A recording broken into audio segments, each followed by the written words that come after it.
Opticruise Transmission, sebuah mahakarya dari Scania yang membuat pamornya begitu tersohor.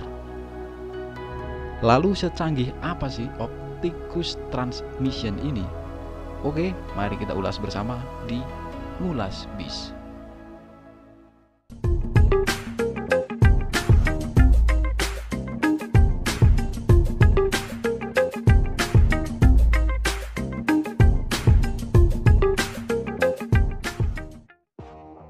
Kalau kita dengar kata Scania dalam perbincangan di kalangan bis mania, maka akan muncul kata premium, mewah, dan canggih. Kalau soal pendapat itu, saya juga setuju kalau produsen kendaraan niaga asal Swedia ini punya teknologi yang canggih, yang punya kesan premium. Nah, kecanggihan teknologi yang menonjol dari Scania ini ada pada sistem transmisinya. Scania menyebutnya sebagai Opticruise Transmission. Teknologi Opticruise dari Scania ini telah dipatenkan dan diluncurkan pada tahun 1995. Hingga sekarang telah mengalami beberapa penyempurnaan yang tentunya semakin canggih. Nah, Opticruise dari Scania saat ini telah masuk ke dalam generasi kelima. Dan dalam generasi kelimanya ini, tuas transmisi pada bis dan truk dari Scania sudah menyatu dengan tuas retarder yang terletak di kanan kolom setir dengan bentuknya yang seperti tuas sen. Pada Opticruise generasi kelima ini, pengoperasiannya sudah tidak perlu menginjak pedal kopling.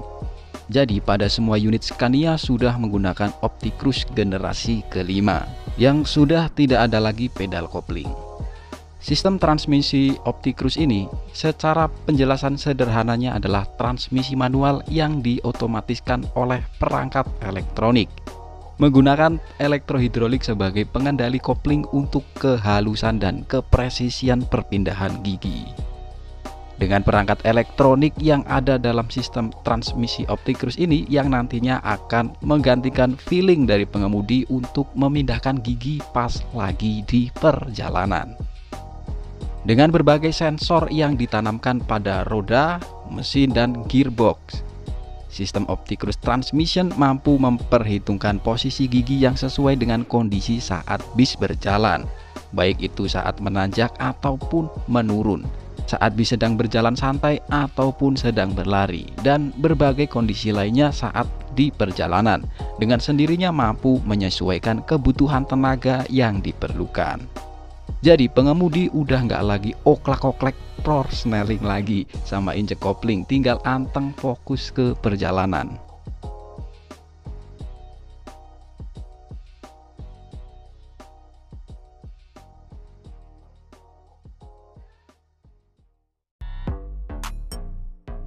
Kontrol tuas transmisinya ada di sebelah kanan setir, ya hampir mirip kayak tuas sen.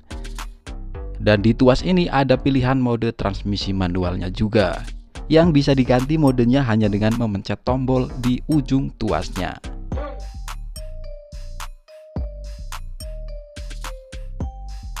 Nah, untuk pengoperasian mode maticnya, kontrol posisinya untuk maju, mundur, dan netralnya sama kayak di tuas transmisi matic konvensional pada umumnya.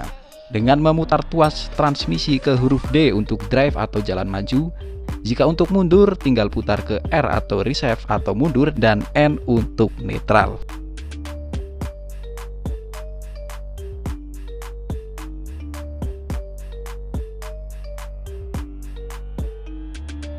Sedangkan mode manualnya, perpindahan giginya dikendalikan oleh pengemudi sendiri, namun tak perlu lagi injek kopling.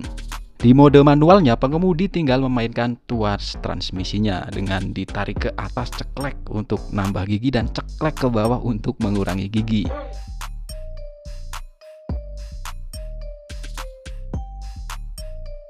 Ya, sama kayak di mobil dengan transmisi Tiptronic dengan memainkan pedal shift gitulah ya. Selain itu ada juga mode power. Mode ini bisa digunakan ketika pengemudi pengen bisnya lebih bertenaga dan perpindahan giginya lebih responsif. Ya, istilahnya mode garang gitulah. Kalau di mobil yang agak mahal itu kan ada mode performance-nya, ya kayak gitulah intinya. Nah, mode power ini juga bisa digunakan saat berada di mode matic atau pas lagi dalam mode manual juga. Kemudian ada mode maneuvering yang dapat diaktifkan dengan menekan tuas ke bawah selama 0,8 detik pada saat kecepatan kendaraan rendah. Mode ini akan memudahkan bis untuk bermanuver, ya kayak di jalan yang berkelok-kelok gitu, dengan memilihkan gigi yang sesuai dan mengatur putaran mesin yang pas untuk bis bisa bermanuver dengan halus. Kemudian ada fitur retarder yang juga menyatu dalam tuas transmisi. Retarder itu adalah rem bantuan yang bisa melambatkan laju bis selain dari sistem pengereman utama. Rem retarder biasanya dipasang pada gearbox atau gardan. Nah, dalam Scania OptiCruise ini memiliki 5 tingkatan level retarder. Pada level terbesarnya yaitu di level 5 juga akan disertai aktifnya fitur exhaust brake. Cara menggunakannya tinggal tuasnya ditarik ke belakang atau ke arah badan pengemudi.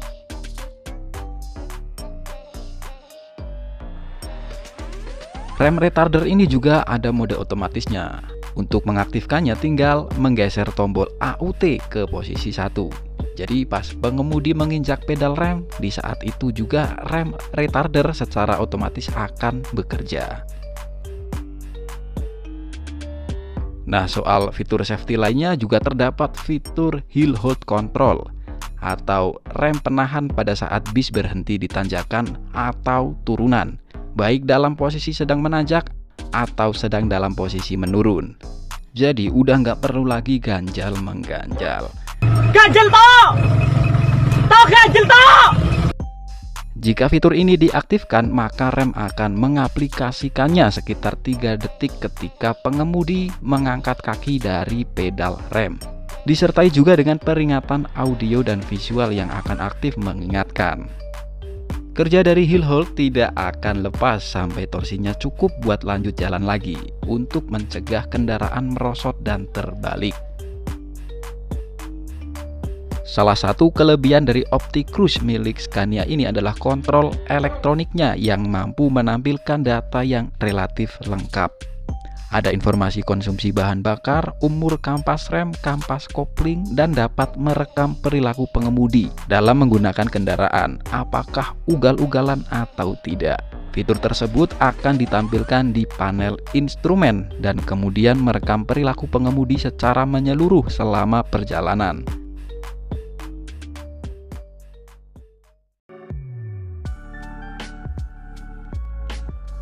Penggunaan sasis yang canggih ini tentu akan memudahkan kerja pengemudi dan menghemat biaya operasional karena sistem OptiCruise Transmission mampu menekan konsumsi BBM jadi lebih efisien.